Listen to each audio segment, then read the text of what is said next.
गृहस्थियों के घर में कभी कभी लड़ाई झगड़े होना स्वाभाविक है, लेकिन हम आपको एक निवेदन करेंगे, लड़ाई झगड़े करो लेकिन उसको दिल में मत लगाइए। कोई बात पसंद नहीं आए तुरंत बोल दो और उसको भूल जाओ।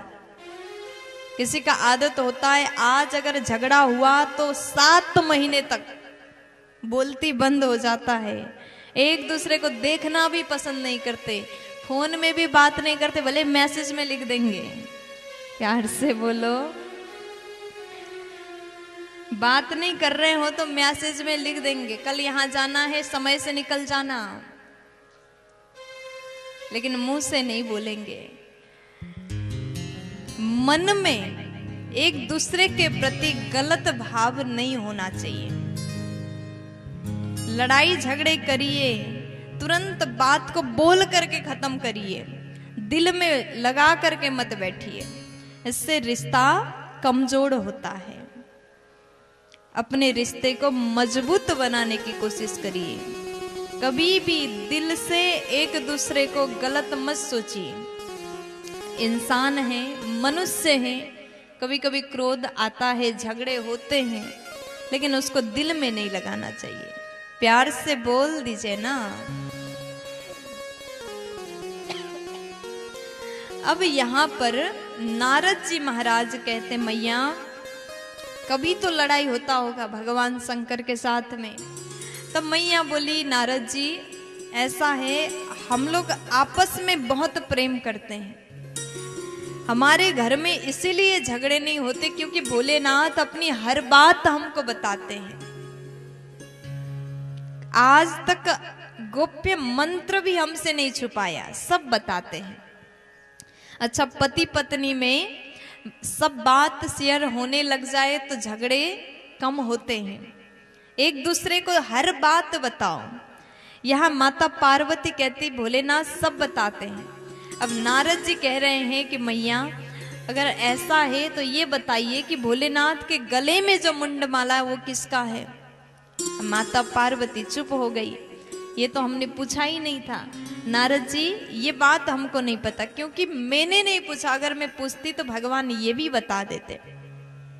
तब नारद जी कहते हैं, मैया आप अभी अभी बोल रही थी कि भगवान शंकर सब बात बताते, और इतनी बड़ी बात आपको नहीं पता, बताओ भगवान और भी क्या क्या छुपाते होंगे आपसे। इतना कह करके नारद जी वहां से निकल गए। भगवान को मेरा प्रणाम सुना दीजिएगा। अब पार्वती मैया ने सोचा भगवान ने इतनी बड़ी बात हमसे छुपाया, उसी बात को बार बार सोचने लगी। इतनी बड़ी बात आज तक हमें नहीं पता। मैया को बड़ा क्रोध आया, कोप भवन में जाकर के बैठ गई। पहले पहले रूठने के लिए अलग से भवन बनाया जाता था जिसका नाम है कोप भवन। अब मैया पार्वती वहां जाकर के बैठ गई, अत्यंत क्रोध में है। अब जैसे भोलेनाथ तपस्या से उठ करके, ध्यान से उठ करके आए, भगवान ने देखा हर दिन माता पार्वती चरण धोने के लिए आ जाती थी। जब भी मैं तपस्या करके आऊं तो आज तो कहीं दिखाई नहीं दे रही। पूरे कैलाश में भगवान ने मैया को ढूंढा। अंतिम में जाकर के कोप भवन में जाकर के देखा तो कोप भवन में माता पार्वती अत्यंत क्रोध में बैठी।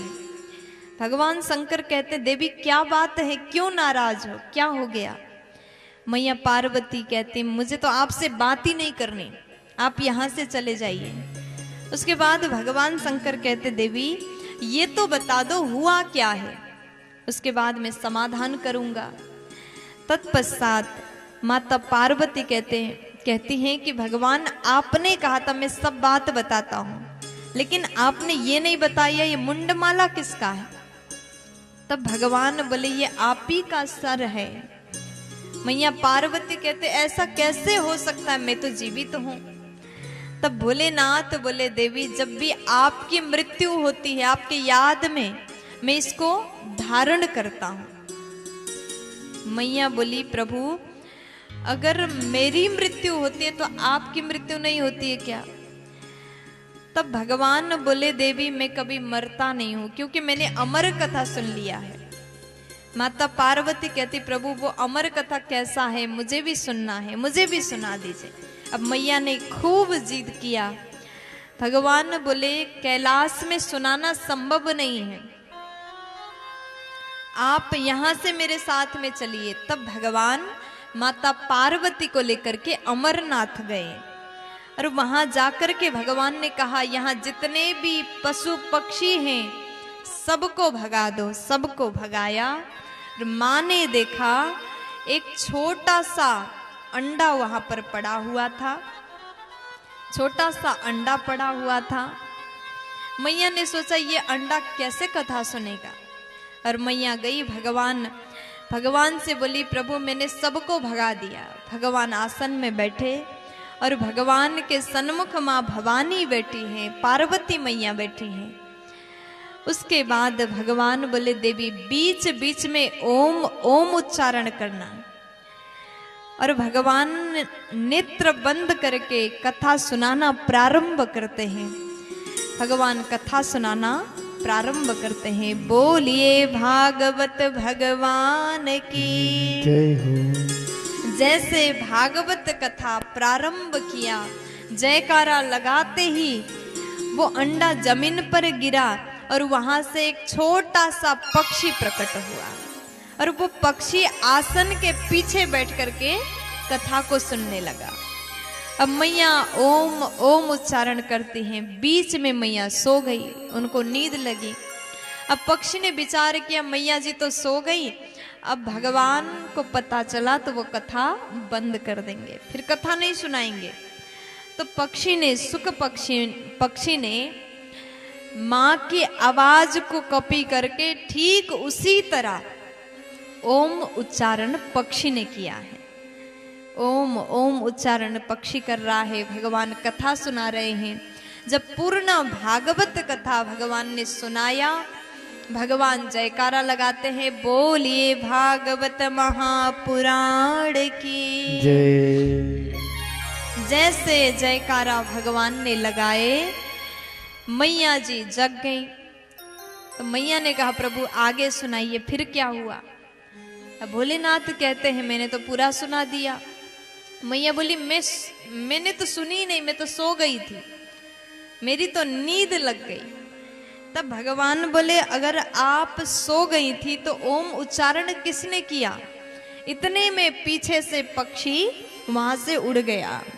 अब जैसे पक्षी उड़ा, भगवान त्रिशूल लेकर के पक्षी के पीछे पीछे पीछे पीछे भागने लगे, दौड़ने लगे।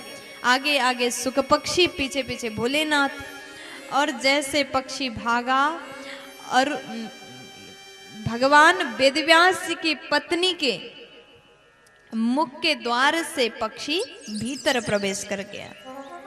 मैया छत पे बैठ करके केस सुखा रही थी, इतने में माँ को जमाई आया और मुंह जैसे खुला, पक्षी भीतर अंदर चला गया, पेट में चला गया। और सामने भोलेनाथ त्रिशूल लेकर के खड़े हैं।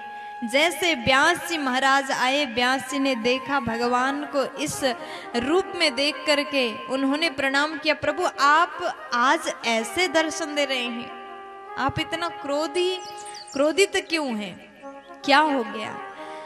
तब भगवान भोलेनाथ व्यास जी से कहते हैं ये पक्षी ने चोरी से कथा सुना। देखो कभी भी वक्ता के पीछे बैठ करके कथा नहीं सुनना चाहिए।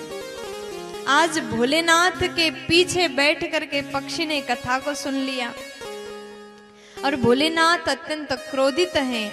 भगवान बोले उस पक्षी ने चोरी करके कथा सुना है, इसलिए मैं उसे छोड़ूंगा नहीं, जैसे बाहर आएगा तुरंत तो उसका उद्धार करूंगा, मार दूंगा।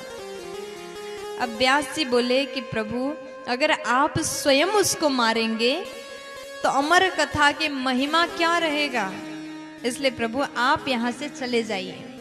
भगवान भोलेनाथ आशुतोष हैं, तुरंत वहां से शांत होकर के अपने कैलाश में चले गए। और वो सुख पक्षी माँ के गर्भ में 12 वर्ष तक रहे हैं। तत्पश्चात वेदव्यास जी उस पक्षी को बुलाते हैं, अब बाहर आ जाइए, आपके माँ को कष्ट हो रहा है। लेकिन वो कहते हैं, सुखदेव जी कहते हैं कि मैं बाहर नहीं आऊंगा, अगर एक बार संसार में आया तो संसार की माया हमको भी पकड़ लेगी, इसलिए मैं नहीं आऊंगा, मैं अंदर ही ठीक हूं, यहाँ बैठ करके मैं भगवान का भजन कर रहा हूं। तत्पश्चात स्वयं भगवान आकर के उस पक्षी को कहते हैं, आप बाहर जाइए, कुछ पल के लिए मैं अपनी माया बंद कर दूंगा, मेरी माया आपको प्रभावित नहीं करेगी, आपके ऊपर माया का प्रभाव नहीं होगा। तब जाकर के वही पक्षी व्यास जी के घर में सुखदेव जी के रूप में अवतार लेते हैं। बोलिए सुखदेव भगवान की जय।